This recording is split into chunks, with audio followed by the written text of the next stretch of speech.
Hello, welcome to the channel. My name is Vitaly Kurchin, top gun rights lawyer in Washington State. Today, I'm going to discuss some truths and bust some myths about domestic violence and firearms. Stay tuned.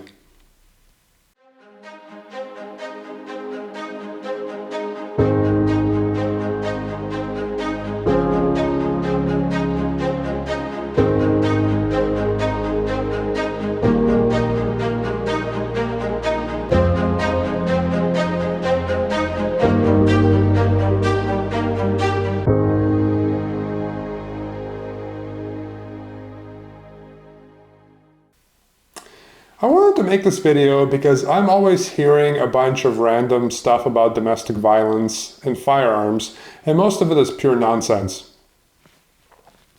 So in this video, I'm going to bust a lot of myths while also clarifying some truths.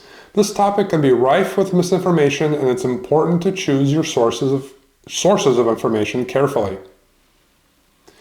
Let's start with the common notion that being charged with domestic violence always results in a prohibition on firearm rights. This is a mixture of myth and truth. Being charged with domestic violence by itself will not prohibit firearm possession. However, if a protection order is issued while the criminal charge is pending, then the active order would prohibit possession of a firearm. Additionally, the judge could set pretrial conditions of no possession of firearms. Now, even if a conviction for a criminal offense does occur, the fact that the charge was for domestic violence does not automatically create a firearm prohibition. Historically, only certain types of crimes would result in a prohibition on firearms, even if they were labeled as domestic violence. For example, crimes such as malicious mischief in the third degree and interfering with domestic violence reporting have not been firearm prohibitors until very recently. Due to new legislation passed in 2023, as of July 23, 2023, all domestic violence misdemeanors are now firearm prohibitors. However, this is a very recent development and only affects those crimes that were committed on or after July 23, 2023. The point here being that a conviction for domestic violence can certainly result in a firearm prohibition, it does not always do so. Okay, next is that a conviction for domestic violence always results in a lifetime prohibition under the federal Lautenberg Amendment.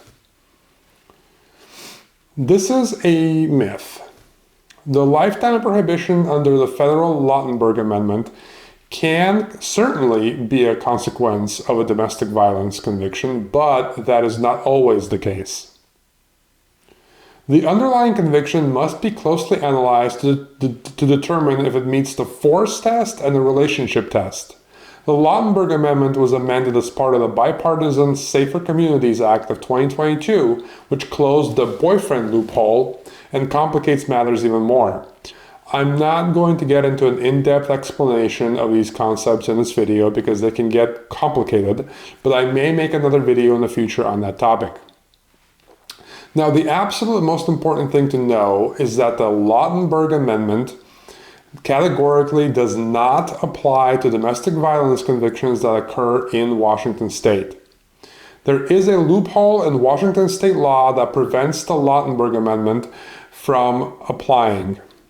Again, this is a legally complicated concept that I'm not going to explain in detail in this video. But suffice to say that a conviction for domestic violence that happens in Washington State does not trigger the lifetime prohibition under the Lautenberg Amendment. A prohibition can still exist after a domestic violence conviction, but that prohibition would only be under Washington State law and not federal law. This makes the prohibition relatively easy to correct. And that brings me to my third and final notion, that a person with a domestic violence conviction cannot ever have their firearm rights restored. Commonly related notions are that rights can be restored at the state level but not the federal level, or that even if rights are restored, a background check will not be cleared. All of these are myths. Because the Lautenberg Amendment and the permanent federal prohibition does not apply to domestic violence convictions that occur in Washington state, as I explained previously, firearm rights can be fully restored after a domestic violence conviction. This includes passing all firearm background checks. Sometimes there is confusion about the question on the ATF Form 4473 about having been convicted of a misdemeanor crime of domestic violence. If you answer yes to that question, the dealer won't even do a background check. They'll just kick you out of the store. Well, the term misdemeanor crime of domestic violence is a term that has a specific definition under federal law and the Lautenberg Amendment. And since the Lautenberg Amendment does not apply to domestic violence convictions that occur in Washington state, that definition also does not apply. As such, that question can be safely answered as no. I want to be very clear that firearm rights would need to be restored under Washington state law before resuming firearm purchases or possession.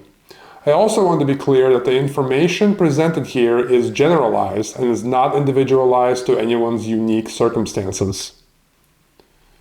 In all cases, you're encouraged to receive a personalized consultation. My office offers free consultations, and if you need to have your firearm rights restored, we can analyze your case and get you taken care of in no time at all. We offer reasonable flat fees, and we are the leading gun rights lawyers in the state and do more of this work than anyone else. We have helped thousands of people, and we can help you too. I hope you found this video helpful in dispelling some common myths that surround domestic violence and firearms. Thanks for watching, and I'll see you next time.